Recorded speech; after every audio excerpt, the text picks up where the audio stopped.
আমরা লেবু সম্পর্কে অনেক কথা জানলাম।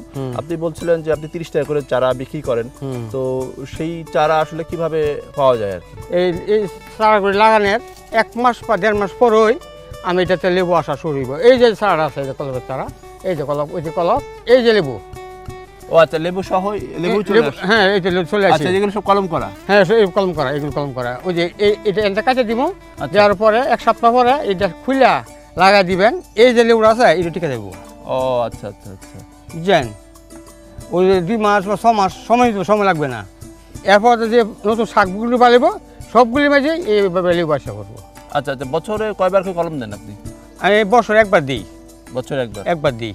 আচ্ছা, যে ক্ষেত্রে যে এই ক্ষেত্রে 1 বছর দিলেই 2 বছর বিক্রি করতে পারি। ও আচ্ছা, তাহলে আপনাকে ফোন করলে আপনি যে কেউ যদি দূরে থাকে সেখানে আপনি কুরিয়ার করে পাঠাইতেন? না, আমি অ্যাড্রেসে নিয়ে যা, বেশি হলে কুরিয়ার পাঠাই। আচ্ছা, বেশি হলে তখন কুরিয়ার করে পাঠাই দিতে পারেন। আচ্ছা, তো বছরে আপনি কত চারা আনুমানিক বিক্রি করেন এরকম? লাখের উপরে। লাখের উপর চারা বিক্রি করেন? হ্যাঁ, লাখের উপর চারা বিক্রি করি। আচ্ছা, তাহলে তো মোটামুটি 25 থেকে 30 লাখ টাকা আপনি চারাই বিক্রি চারা বিক্রি হয়। এই যে আমি জানি না, এই যে চারাটা অন্যান্য তো অনেকে লাগায় কি মাটির চারা। মাটির চারা আমরা আগে বেচতাম, কারণ হইলো যেই গাছটা মরে যায় বোগা, এই গাছটা যদি আপনার কাছে বেশি আমি কিনে নেবেন, নিয়ে এসে এত ডাল কাটিয়ে দিলেন, কলম মাটির তলে দিলেন, 2 মাস ওই 3 মাসের এটার মধ্যে ফাটা গজা যায় বোগা। 1 বছর পরে গেলো গাছে গুড়ি মেঝে একটা রোগ হয়। প্রথম বছর প্রচুর লেবু আসবে, পরের বছর গাছটা মারা যাইব।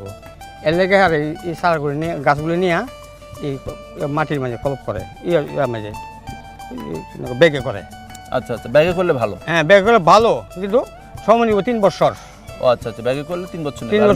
মাটিতে লাগালে এটা নিয়ে লাগান, আস্তে নিলেন। হ্যাঁ, আচ্ছা, বাসা বাড়িতে যদি টবে লাগাই? হ্যাঁ, এটা লাগালে এভাবে লাগাই দিবেন। এভাবে লাগাই দিবেন। সৌজন্যে আকিজ ফিড।